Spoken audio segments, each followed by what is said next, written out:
Welcome back to Containers from a Cruising Altitude. My name is Ben Rasmussen, and in this penultimate section, we are going to be talking about container build and support tools, and really just some miscellaneous container tools that didn't really fit into other sections quite right. Now, this is a very large topic. This, kind of like container orchestration, could be an entire presentation on its own. So instead of trying to include every single tool I could find out there, I had to try to pick and choose a variety of tools that I wanted to showcase. So I tried to get tools that kind of fit into different slots of the container world. These first two tools that we're going to talk about aren't actually going to really be utilized by developers directly, but they might come up in research when you're choosing tools or just trying to figure out what's going on under the covers for certain runtimes. So cri-o is the Container Runtime Interface.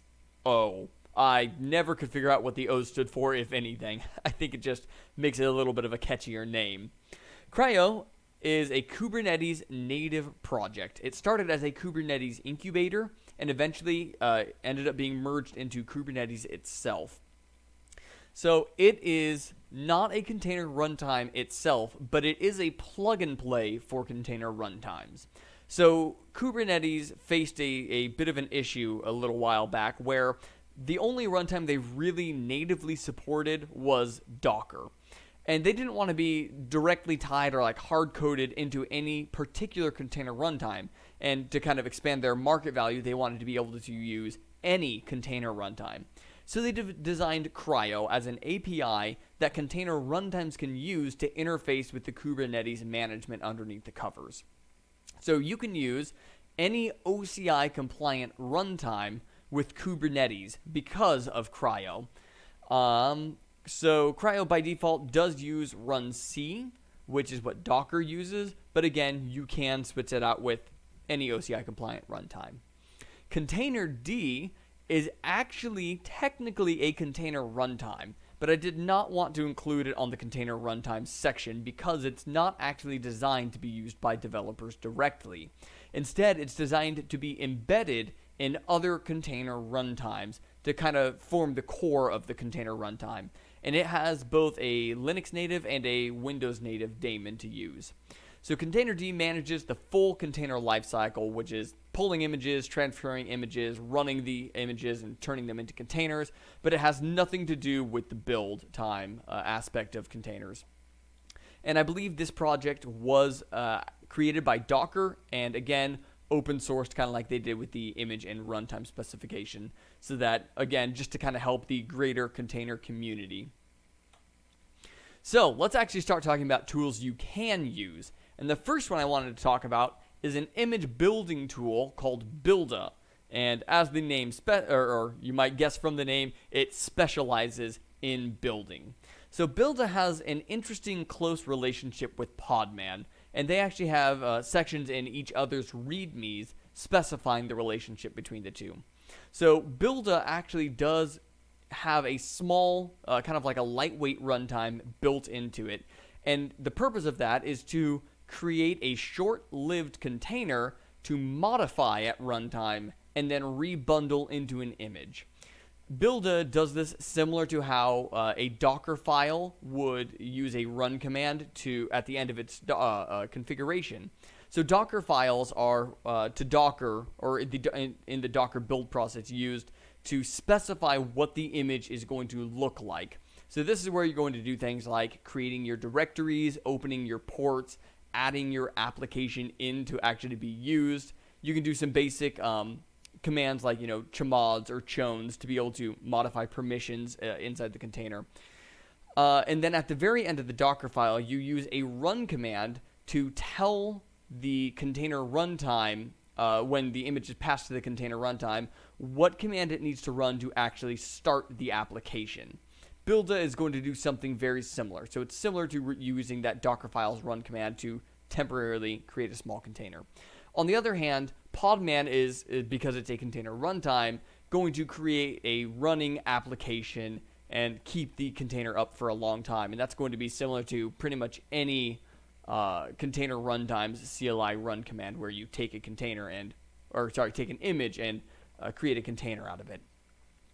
So what makes Builda different from other build tools? And specifically, what sets it apart from Docker, which is what I would say most people probably use as their build tool?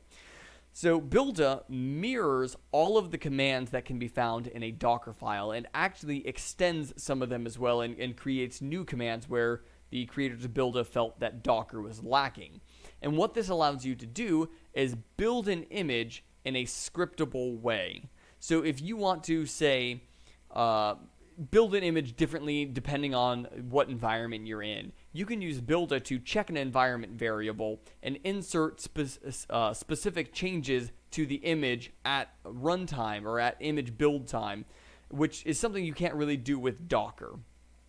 Builda is a comprehensive build tool, so you can both build images from scratch or perform basic image maintenance like pushing and tagging. There we go. So the last two tools I want to talk about are Umoki and Scopio.